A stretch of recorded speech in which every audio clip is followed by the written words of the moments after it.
Estetika ir mados yra kintantis dalykai ir jeigu tu pagyvenai užtektinai metų, tu jau pradedi matyti, kai daug kas ima kartotis. Pastaruoju metu aš pradedu pastebėti, kad visa ta blizganti silikoninė Instagramo estetika labai greitai keliauja į šiukšlių dėžę ir ją pradeda keisti gerokai tamsesni dalykai. Po daugybės metų, dešimtmečio, bemaž turbūt gyvenimo tarp tų žmonių, tų visų cringe leopardinių fifų ir jų Kalvino beigi Kleino patinėlių odontologų su baltais Audi. Tas visas klaikus naujasis glamūras su tom visom šviesiom pasteliniam spalvom ir tais aukso klaikiais akcentais. Šitų žmonių sparčiai mažėja ir gatvėje sutikęs odinę striukę, porą kerzų ar ten suplėšytus džinsus, tau iš karto iš vidaus atleidžia toks ateina palengvėjimo jausmas. Normalūs žmonės. Pagaliau. Emo sugrįžo ir emo yra belenkaip kieta. Vėl. Ir aš kaip neformalas su ilgesniu stažu, negu kai kurie iš jūsų kvėpuojate, ateinu čia nepraleisti progos, pasidžiaugti šituo nuostabiu dalyku. Visada visuomet egzistuodavo subkultūros. Tarkim, senovės Romoje geri vaikai iš patricijų šeimų nepraleisdavo progos pamaištauti prieš sistemą ir pradėdavo rengtis ir atrodyti kaip barbarai. Tie dalykai visada vykdavo, bet bėgant metams negaliu nepastebėti, kiek jų yra daug. Tų subkultūrų. Kada aš augau 90-aisiais ir ankstyvais 2000-aisiais, tu nelabai turėjai didelio pasirinkimo. Buvo reperiai, reiveriai, morozai, neformalai ir botanikai ten visokie. Ir viskas vykdavo labai griežtoje segregacijoje. Tais laikais mes buvom prieš rasių maišymasi. Aš pamenu, vienas iki vaikščiau su bičiuliu per miestą ir jisai pastebėjo, kad, žinai, sako, seniau, kada tu matydavai bičą su sunkiais batais ir odinę striukę, tu žinojai, kad jisai klauso sunkios muzikos. Tai galėjo būti punkas, rokas, metalas, visiškai nesvarbu, bet tu buvai užtikrintas, kad tai, ką tas žmogus klauso, yra pjaustymai su gitaromis. Dabar čiuvas su odinė striuke, batais ir grandinėmis einantis per miestą, jo AirPodsuose gali Iron Vytas neironiškai skambėti. Visiška eurotolerastija ir tiesiog neatleistinas postmodernizmas. Mano laikais tokių nesąmonių nebūdavo. Pavyzdžiui, aš turėjau tokią gana plačią muzikinių skonių paletę. Aš buvau metalistas ir kaip visi proper metalai klausydavau juodmetalio, bet tuo pat metu aš mėgau hip-hopą, mėgau elektroniką, ABBA galų gale. Bet viešai aš tokių dalykų nesidemonstruodavau. Ir jeigu kas klausdavo, klausydavau tik metalo ir nieko daugiau, nes tu turėjai būti true metal. Ir kaip tu būsi true, jeigu tu neklausai metalo. Ir be jokios abejonės mes visi buvom hipokritai, visi aš su kuo pasikalbu iš senų metaliūgų, tai visi lygiai taip pat slėpdavo savo muzikinius skonius, visi apuokę pradėdavo ant stalų šokti, grojant Stasiui Povilaičiui, bet po to apsimesdavo, kad nieko neįvyko, nieko nebuvo ir nieks nieko nematė. Dabar yra visai kitokie laikai. Tu būna eini miestu ir tu matai ateinant į tave, pavadinkim žmogų, ir tu galvoji, kas tu toks esi. Ant galvos skiauterė kaip panko, per vidurį skinheado bomberis, iš apačios iš viso sijonėlis su kažkokiais rūžavais kerzais ir dar JBL nešasi rusišką šansoną blastina. Dargi šiais laikais subkultūrom yra leidžiama tūsintis, kas seniau buvo visiškai nelegalu, mes buvom absoliučiai segreguoti. Reperiai tūsindavo su reperiais, reiveriai su reiveriais, metalai su metalais, o botanikai netūsindavo niekur niekada. Jo, ir ten vykdavo tokia cross-polinacija, bet tu turėjai griežtai pasilikti savo žanro ribose. Tarkim, mes, metalheadai, mes galėdavom tūsinti ir su punkais, ir su skinheadais, kurie nekentė vienas kito. Bet tai daryti su reperiais ar reiveriais niekada gyvenime. Lygiai taip pat jie negalėdavo ir nenorėdavo tūsinti su mumis. Jie galėdavo kartais retsykiais reiveriais susitikti su reperiais ir ten turėti bendras šventes. Bet kad jie susibėgtų su morozais ar kokiais nors neformalais, niekada gyvenime. Dabar viskas leidžiama, gotės vaikšto į Kastyčio Kerbedžio koncertus, rastamanai eina pas džiazų, o kiekvienoj jagoj prie scenos tu visada rasi rankom sukantį morozą. Iš tikrųjų, sakykit, ką norit, bet Lietuvos visuomenė pasidarė daug artimesnė ir žymiai lengviau priima kitokius. Aš buvau sąmoningas 90-aisiais ir 2000-aisiais ir aš labai gerai atsimenu, kokie mes buvome užsidarę ir teritoriniai netgi labai. Visi 90-ųjų vaikai ir vyresni man neleis pameluoti, kad mes labai gerai žinojom savo rajono ribas. Ir jeigu tau reikėdavo pereiti svetimą teritoriją, kad, tarkim, kažkur pakliūtum, pavyzdžiui, judi centro kryptimi. Tu tai darydavai labai greitai, maksimaliai aplinkiniais ratais, nes tu žinojai, kad jeigu tu būsi neatsargus, tai prie tavęs bus prieita ir išsiaiškinta, kas tu esi toks ir ką tu pažįsti. Ir tavo vakaro eiga labai smarkiai priklausys nuo tų atsakymų, kuriuos tu duosi face kontroliai. Kiekviename rajone būdavo tie patys 3 klausimai, pagal kuriuos prelegentai spręsdavo tavo likimą. Tai buvo iš kur esi, ką pažįsti ir ko klausai. Ir neteisingi atsakymai būdavo realus pagrindas tave subaladoti. Šiaip gana įdomi patirtis buvo būti neformalų ankstyvais 2000-aisiais. Mes nuolat gyvendavom kažkokiam visuomenės terore. Iš vienos pusės mus vaikydavosi ir persekiodavo morozai, tai čia forsai, gopnikai ir ten daugybė kitų pavadinimų, bet, realiai tai buvo tiesiog gatvės huliganai. Tai jie mus vaikydavo, muždavo, kratydavo kišenes ir dar mes ant viršaus iš visuomenės gaudavom visokias moralinės panikas. Nes jeigu tavo vaikas taiga pradėjo nešioti kerzus, atsiaugino plaukus, nusidažė juos juodai, pradėjo klausyti sunkios muzikos ir dar nedaug dievę Merlino Mansono plakatą kambaryje pasikabino. Tai viskas. Daugeliui tėvų tai buvo pasaulio pabaiga tikrąja to žodžio prasme. Aš pamenu, kada vėlyvais 90-aisiais atsirado gotai, ten labai daug sklido visokiausių mitų ir padavimų apie juos. Ta prasme, mainstreaminėje žiniasklaidoje buvo rašinėjamas ten nesąmonės apie tai, kaip jie ten visi satanistai ir ten į sektas papuola, kur niekada gyvenime Lietuvoje nėra buvę dalykų ir maksimum, kas galėjo įvykti, tai vaikai galėdavo pasėdėti apleistose kapinėse su vynu ir žvakėm ir ten kokį nors ritualą pasiskaitę iš interneto padaryti dvasių kvietimo, pavyzdžiui, ar ten whatever. Dramatiškų ir depresyvių, tikrąja to žodžio prasme, vaikų žaidimai. Man iš tikrųjų labai primena tą visą aikčiojimą dėl trans asmenų, kaip tėvai ir babytės dūsauja šiais laikais, kad jų vaikų niekas tik negenderizuotų kartais. Nes taigi internete veikia visokios gaujos, kur grūmina vaikus ir tada juos sodina ant lyties keitimo hormonų. Lygiai tokios pačios moralinės panikos vykdavo prieš 20 metų, tik tai ten niekas nehaliucinuodavo grūmintojų, o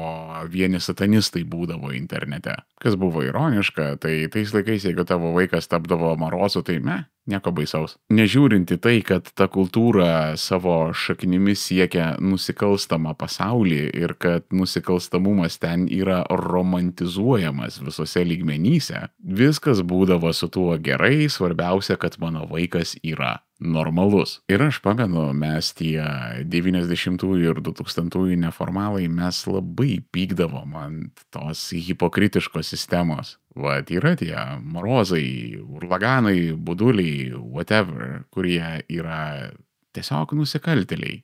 Smulkus nusikaltėliai, bet vis viena nusikaltėliai. Žmonės pastoviai darantys huliganizmą, muštynės, plėšimus, apiplėšimus, bet mes esam tie, kurie nenormalūs. Ir mes išeidami į gatvę turėdavom saugotis. Nes tu su savo ilgais plaukais ir dramatišku juodu paltu, tu tiesiog prašaisi į galvą. Nes anais laikais atsisakymas būti kaip visi čia tiesiog buvo iššūkis prieš sistemą. Ir nesitaikydamas prie visų, tu atsirasdavai už jos ribų, kas reiškia, kad tavęs niekas neprivalėjo nei saugoti, nei ginti ir su tavim galima buvo daryti, ką nori. Ir dabartiniams 20-somethingams yra labai sudėtinga suvokti, ant kiek tuo metu buvo puritoniška Lietuva. Jo, kad ten visokių gėjų nebuvo ir kada juodaodis eidavo gatve, tai paskui jį bėgdavo pulkas vaikų ir rėkdavo pirštais rodydami, kad mama, žiūrėk, N-vardas eina. Tai apie šitą dalyką daugiau ar mažiau visi buvo informuoti, bet įsivaizduokit, buvo žymiai blogiau. Tarkim, tu niekada niekur neįsidarbinsi su auskaru veide. Labai ilgą laiką vyras su auskaru buvo ypatingai drąsus išstojimas. Ten tuos visokius dizainerius, muzikantus, architektus ir garsenybės mes toleruojam, bet tiesiog random kažkoks paprastas bičas dirbantis ministerijos auskaru. Ne, niekada gyvenime. Atitinkamas požiūris būdavo ir į tatuiruotės. Kodėl jūsų babytės dabar aikčioje, kada naują pasidarote, tai dėl to, kad sovietmečių tatkės buvo arba jūreiviams, arba kaliniams. Angelina Jolie, kada buvo pradėjusi savo aktorės karjerą, tai jinai turėjo siaubingos skandalistės ir tiesiog anarchistės reputaciją, nes jinai mėgo seką narkotikus ir turėjo tatuiruočių. Ankstyvais 2000-aisiais, kada aš jau buvau paauglys ir mokykloje tarp klasiokių būdavo prasidėję pirmieji paauglystės maištai, tai jeigu kažkuri iš jų nusidažydavo plaukus, apie tai visą mokyklą kalbėdavo. Ir nekalbu ten kažkaip mėlynai, rožiniai, ne, tiesiog ten, nežinau, iš juodaplaukės į raudonplaukę, ar ten iš blondinės į juodaplaukę, ar iš juodaplaukės blondinę. Visą mokyklą apie tai kalbėjo tikrąją to žodžio prasme. Aš pamenu, vienas bernas labai trumpai nusikirpo ir išsibalino plaukus. Eminemas labai trendino tais laikais, nieko negali pasakyti. Jėzau Kristau, aš galvau, kad kai kurios mokytojus įšventintų vandeniu norės šlakstyti. Ir taip, lyginant su normaliom, pažangiom, vakarietiškom valstybėm, Lietuva yra atsilikusi, bet lyginant, koks tas atsilikimas buvo tais laikais, kristant kelio turėtume ir dėkoti savo viešpatį Kristų, kad tie siaubingi laikai baigėsi. Nes iš tikrųjų per tuos pirmus 15 nepriklausomybės metų nuo jos atkūrimo iki pat stojimo į NATO ir Europos Sąjungą, mūsų visuomenė padarė gerų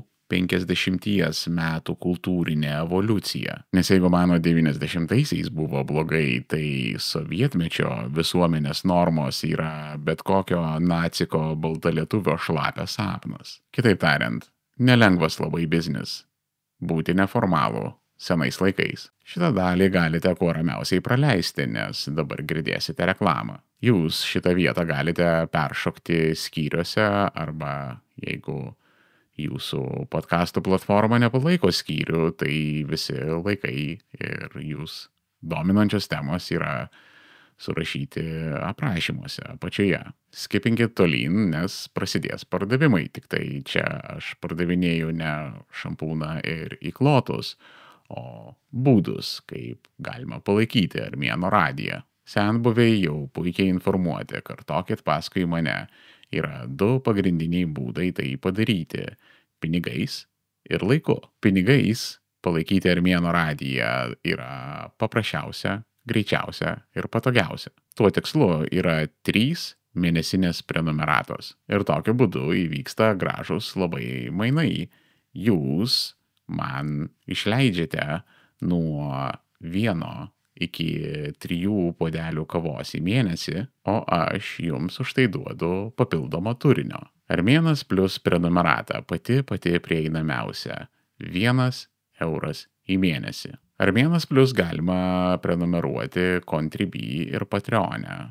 Contribui kurį laiką buvo kontroversiška gana platforma ir jeigu pas jūs yra nuogąstavimų ar vertėtų ją pasirinkti, esu įrašęs komentarą apie visą šitą kontroversiją, kas kur kaip kada įvyko ir kokia yra mano pozicija šitos platformos atžvilgiu.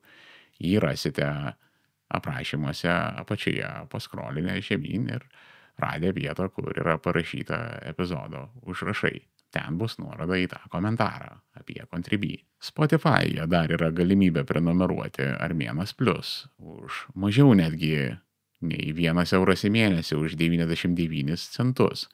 Norėjau ir Contribui ir Patreon'e padaryti tokią sumą, bet tiesiog jos man neleido įvesti tokio skaičiaus. Spotify'e išeina vieši epizodai ir išeina Plus epizodai.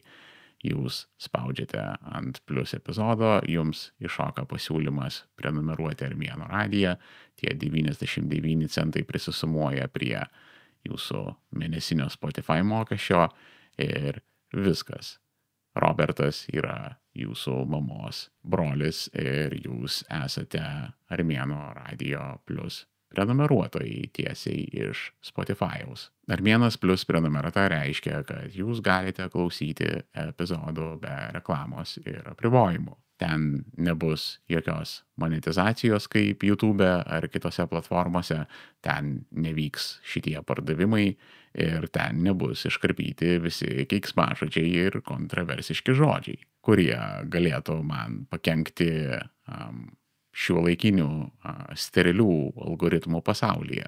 Armėnas Pro antras prenumeratos lygis 4,99 eurai į mėnesį. Vėlgi Patreonas ir Contribui, o taip pat ir Substackas. Substack'e 1 centu brangiau 5 eurai į mėnesį. Ten nėra kitų paramos lygių, nes Substackas palaiko tik vieną, todėl aš esu sukrovęs ten visą Armėnas Pro turinį ir jisai man neleido įvesti mažesnės negu 5 eurai sumos, dėl to jinai tokia būtent ir yra, ne 4,99 kaip Patreon'e ir Contribui. Gera naujiena, Substack'e vyksta metinės prenumeratos ir už 49,99 jūs galite nusipirkti visus Armėno radijo epizodus metus į priekį už mažesnę pinigų sumą, negu sumokėtumėt po 5 eurus kas mėnesį 12 mėnesių iš eilės. Armėnas Pro epizodai yra epizodai kaip ir Armėnas Plus, be reklamos ir apribojimų, o taip pat jie yra ilgesni, nes aš tiesiog dažniausiai prikalbu daugiau dalykų į epizodą ir montuodamas aš juos iškarpau. Kartais primėtau bairių ne vietoje, kartais nueinu į off-topicus. Šį kartą, pavyzdžiui, pradėjau pasakoti apie visą saugumo situaciją gatvėse 90-aisiais, ankstyvais 2000-aisiais ir šiais laikais. Tokia anekdotinė palyginamoji analizė įvyko. Galite paklausyti, kaip tai skambėjo. Ir vienoje konkrečiai gatvės pusėje yra įsikūrę kebabinės, načinikai, lombardai ir lošimų salonai. Ta prasme, ten tokia žiedinė taksistų ekonomika vyksta. Ir dar tai yra ankstyvi epizodai, išeinantis visą savaitę anksčiau. Ir jau šitą, ką jūs girdėjote, Armėnas Pro klausytojai paklausė praeitą sekmadienį. Galiausiai paskutinis prenumeratos lygis – Armėnas Ultra 9,99 į mėnesį. Už tai jums priklausys viskas iš Armėnas Plus, iš Armėnas Pro, tai yra epizodai be reklamos, be apribojimų, anksčiau ir ilgesni. Ir dar be viso šito jūs gaunate prieėjimą prie Armėno slėptuvės, kur yra sudėti visi Armėno radijo epizodai iš klasikinės šito podcasto iteracijos, kurių niekur daugiau neberasite internete. Armėnas Ultra šiuo metu yra tik Contribui ir Patreon'e, bet daugiau platformų yra numatyta, apie kurias jūs būsite informuoti, kaip tik aš juose apsigyvensiu. Visos nuorodos į Armėno radijo Patreoną, Substacką, Contribui yra aprašymuose arba komentaruose apačioje. Jeigu negalite palaikyti Armėno radijo pinigais, galite tai padaryti savo laiku. Pirmiausia pagalba yra, jeigu jums patiko šitas epizodas, tai tiesiog išklausykite jo iki pabaigos. Čia labai geras būdas yra padėti visiems jūsų mėgstamiems kūrėjams. Dar viena labai stipri pagalba būtų tiesiog parekomenduokit šitą epizodą draugui. Su viena vienintelė sąlyga, kad jam jisai tikrai bus aktualus, kur žinote, kad žmogui 100% patiks tai, ką aš dabar turiu jam pasakyti. Tai jūs tokiu atveju galite paimti ir numesti linką privačiai per DM'us, Messengerį ar kažkur kitur, per ką jūs komunikuojate. Maždaug, paklausyk. Man atrodo, tau tai turėtų patikti. Tai irgi man labai smarkiai padėtų. Jeigu jūs vis dėlto užsihipnotizavote ir praklausėte dalykus ir norite žinoti, kur galima paremti Armėną ir apskritai kokiose platformose jisai būna, ar ten yra kokios nors socialinės medijos. Visa šita informacija yra sukrauta į Linktree/Armėnas. Viskas vienoje vietoje. Again, linkas į šitą daiktą yra aprašymuose apačioje. Ir nepamirštam Ukrainos, kuriai dabar kritiškai, smarkiai, labai rimtai reikalinga mūsų pagalba. donate.onekfund.org. Ačiū Jums labai. Gerai, sąskaitos apmokėtos, galima grįžti atgal į epizodą. Tas visas tai, ką mes šiandien vadinam alternative arba alt stilius, tas visas estetikos judėjimas, tai yra daiktas, kuris visada yra čia pat, tik tai keičia pavidalus. Ankstyvais 2000-aisiais buvo gotai ir emo, 90-aisiais buvo metalistai, 80-aisiais buvo rockeriai ir depešistai. Visada egzistavo kažkokia neformali atsvara tai visai mainstreaminiai, ypatingai tai pačiausiai narcisistiniai, savimi labiausiai besipuikuojančiai, glamūriniai kultūrai. Mes amžių sandūros neformalai, pavyzdžiui, labai neigdavom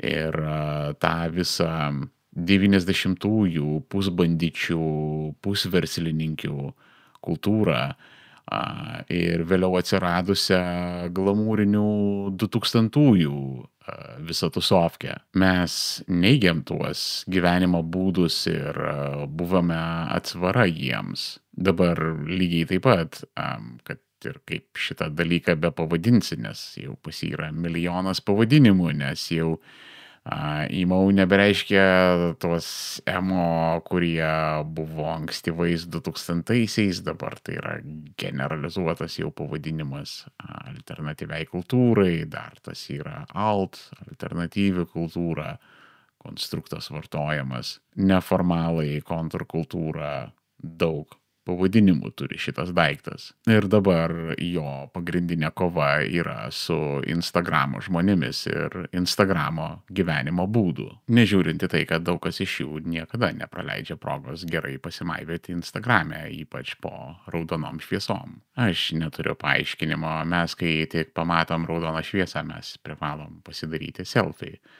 It's the law. Ir aš jau ne vieną dešimtmetį trinuosi su kolegomis neformalais ir labai aiškiai pastebiu vieną labai didelę tendenciją tarp visų. Pas mus gana dažnai yra tokios labai nedidelės socialinės baterijos. Mes galim būti visai ekstravertiški žmonės ir mums neretai patinka bendrauti ir būti su kitais žmonėmis ir turėti socialinius gyvenimus, bet labai labai trumpomis distancijomis, nes mūsų socialinės baterijos labai nedidukės talpos ir jos labai greitai nusėda.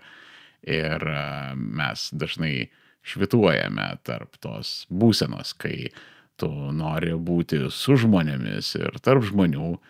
Ir tada labai staigiai tau užeina, kad tau reikėtų dabar atsidurti lovytėje su kaldrytė virš galvos.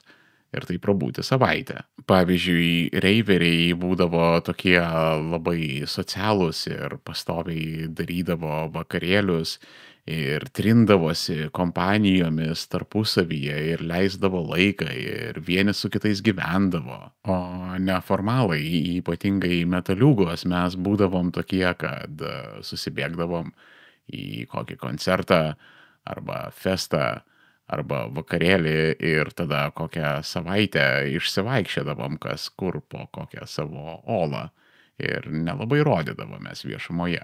Ir klausydami Evanescence rašydavom depresyvę grafomanišką poeziją, kurią keldavom į Rašyk LT. Tai buvo laikai. Ir ta alternatyvi kultūra, jinai visuomet būdavo tokia gana prieštaringa, nes joje visada vaikščiodavo ir fašizmo, ir transgresyvumo šmėklos. Mes tokie ir atviri viskam, ir tuo pat metu labai griežti ir užsidarę. Juokinga būdavo tais Y2K laikais, kada mes neigdavom tą šlykščiai rožinę glamūrinių 2000-ųjų kultūrą ir visaip ją kritikuodavom. Apskritai daug priekaištų visuomenėje turėdavom, kad jinai yra sustabarėjusi ir gyvena pagal senas, griežtas ir niekam nereikalingas taisyklės. Bet tuo pat metu mes būdavom prisigalvoję visokiausių panetkių, ką reiškia būti true arba netrue metalu. Ir kiekviena tamsioji alternatyvi kultūra, kiekviena turėdavo savo įsivaizdavimą, kas yra idealus punkas, gotas, emo, ar skinheadas, ar antifašikas, ar kažkas dar iš kerzo nešiotojų. Ir kartais taip nutikdavo, kad tų 2000-ųjų čadams ir fifoms mes kažkodėl pasidarydavom įdomus ir mes juos labai stumdavom toli. Mes pykdavom, kad jie mūsų nepriimdavo, bet kada norėdavo, kad mes juos priimtume, tai mes lygiai taip pat juos niekindavom, kritikuodavom ir neprisileisdavom artyn vien už tai, kad jie būdavo kitokie. Realiai tai prieš pačius save mes kovojom, prieš tą visą vidinį hipokritiškumą. Kada tu atmeti vieną gyvenimo būdą, bet pats pagal jį gyveni, tik šiek tiek kitokiam pavidale. Bet tuo pat metu skausmo daug labai tarp mūsų vaikščiojo. Depresijos ir kitokių psichologinių ar emocinių sutrikimų procentas vienam asmeniui ten buvo tiesiog ir tebe yra toj visoj alternatyvioj kultūroj fenomenalus. Priklausomybės, hospitalizacijos, stacionare, savęs žalojimai, daug labai šito mačiau aplinkui, daug labai pykčio būdavo, kurį mes bandydavom padėti į išorę, bet jeigu tai nepavykdavo, tai jisai tada būdavo nukreipiamas į vidų, kurį mes išreikšdavom įvairiais tokiais, pavadinkim, kūrybiškais būdais. Ir muzika visa mūsų buvo pikta, agresyvi ir rėkianti. Arba liūdna, tamsi ir depresyvi. Vienas iš tų dviejų realiai arba pikta, arba depresyvi. Jeigu tave tokie dalykai traukia, tu bandai kažką pasakyti. Aš pastebėjau, kad aš kažkokia dramatiška asmenybė. Ir dievaži, aš nesistengiu šitų dalykų daryti, jie kažkaip savaime pavyksta. Aš, tarkim, esu pagarsėjęs, nekentėjęs rengtis. aš labai aktyviai stengiuosi nekreipti visiškai jokio dėmesio į savo aprangą. Aš esu tas bičas, kuris dešimtmečiais nešioja tą savo mėgstamą porą nutrintų džinsų. Čiuvakas su apatiniais, kuriems jau galima legaliai gerti pagal Lietuvos įstatymus, ir bičas, kuriam geriausias pats drabužis yra tas mielas skylėtas džemperis iš tų laikų, kol dar Algirdas Mykolas Brazauskas vaikščiojo per šitą mūsų Marijos žemę. Bet vieną kartą aš einu gatve ir pastebiu savo atspindį vitrinoje. Ir aš ten matau, kad aš apsirengęs ilgą juodą paltą, mano apatinę veido pusę dengia raudonas šalikas ir mano plaukus dramatiškai plaiksto šaltas žiemos vėjas. Ir aš toks žiūriu į save ir galvoju, blit, tugi grafas Drakula. Ta prasme, tu pažiūrėk į save, tu tuo į šikšnosparnį pasiversi. Pamenu, 20-ojo ir 21-ojo amžiaus sandūroje atsirado toks urban fantasy žanras. Serialai buvo tokie Forever Night arba Kindred, The Embraced, stalo žaidimai, Vampire, The Masquerade, Blade'o filmai ir visi tie japoniški Vampire Hunter D, anime, varnas ir serialai ir komiksai, kovos klubas, tam tikrą prasme irgi. Jie pasakodavo įvairių fantastinių būtybių, dažniausiai vampyrų istorijas moderniose, urbanizuotose visuomenėse. Ir kada tu pasižiūri, kad tai buvo kontentas apie betono džiunglėse gyvenančius išblyškusius į saulę šnypščiančius jautrios sielos didmiesčių inteligentus. Kaži ką tai primena. Todėl tie naratyvai apie nesibaigiančių egzistencinių kančių purtomas būtybės mums šitaip smarkiai rezonuodavo. Blemba tas Coppolos Drakulos filmas su Keanu Reevesu ir Gary Oldmanu, ta scena pradžioje su tom 3 hot vampyriam, tas dalykas subjaurojo ištisą kartą. Po šiai dienai aš turiu labai minkštą ir šiltą vietą blyškioms raudongalvėms tepoms. Visada yra labai faina būti tarp savų ir labai miela matyti, kad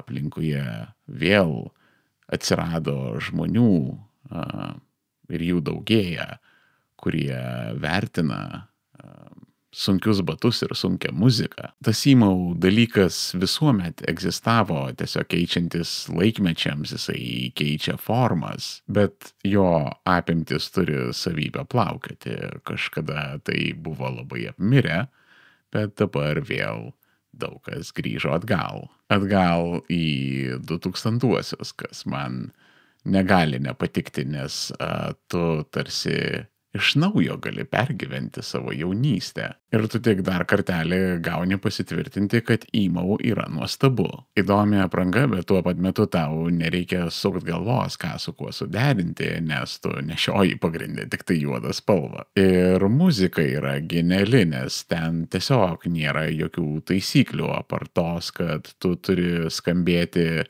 piktai, agresyviai arba depresyviai. Kaip tu ir kokiais būdais tai pasieksi ir įgyvendinsi, čia yra tavo asmeninis reikalas. Ir sunki muzika turi savybę traukti į save viską. Jeigu džiazą, tai džiazą, bliuzą, tai bliuzą, dar pamiksuokim šitą dalyką su hip-hopu, dameskim simfoninės muzikos ir pasižiūrėkim, kas iš to išeina. Čia ne jūsų tas normalių žmonių dubstepas ir trepas, ką mes turėtume kuo greičiau pamiršti kaip nykę NPC kultūrą. Visada verta pereiti į tamsėją pusę.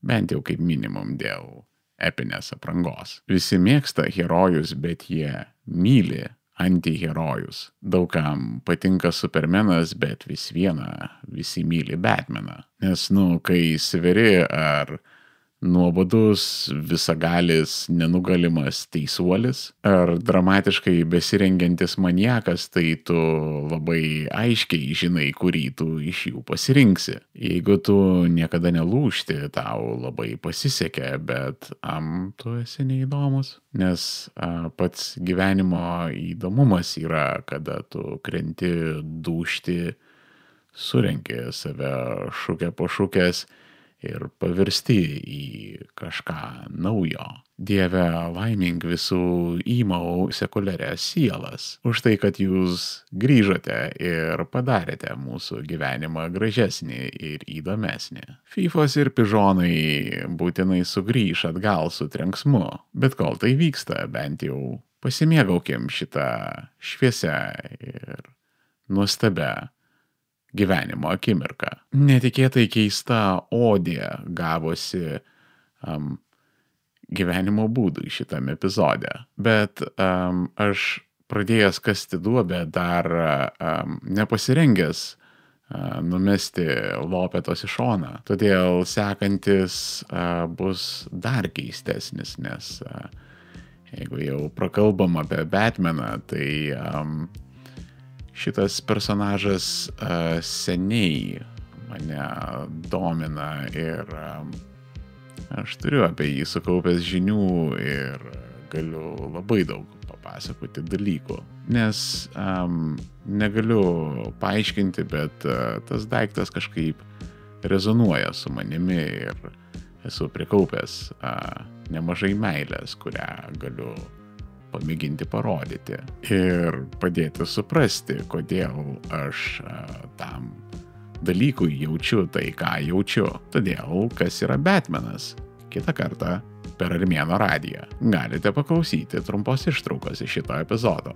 Batmanas, kuris yra tokia tarsi gynybinė reakcija Bruce'ui Wayne'ui patyrus vaikystės traumą, kada jo tėvai nužudė jam prieš akis, ta gynybinė persona laikui bėgant tampa tikresnė už tą pačią pirminę Bruce'o Wayne'o asmenybę. Pamenu, kažkuriam iš komiksų skaičiau pokalbį tarp Bruce'o Wayne'o ir jo liokajaus Alfredo. Atsimeni, kada tu prieš veidrodį stovėdavai ir praktikuodavai savo Batmano balsą, kuriuo galėtum gąsdinti nusikaltėlius. Dabar tu tai darai visada. Šiandien tiek, iki kito.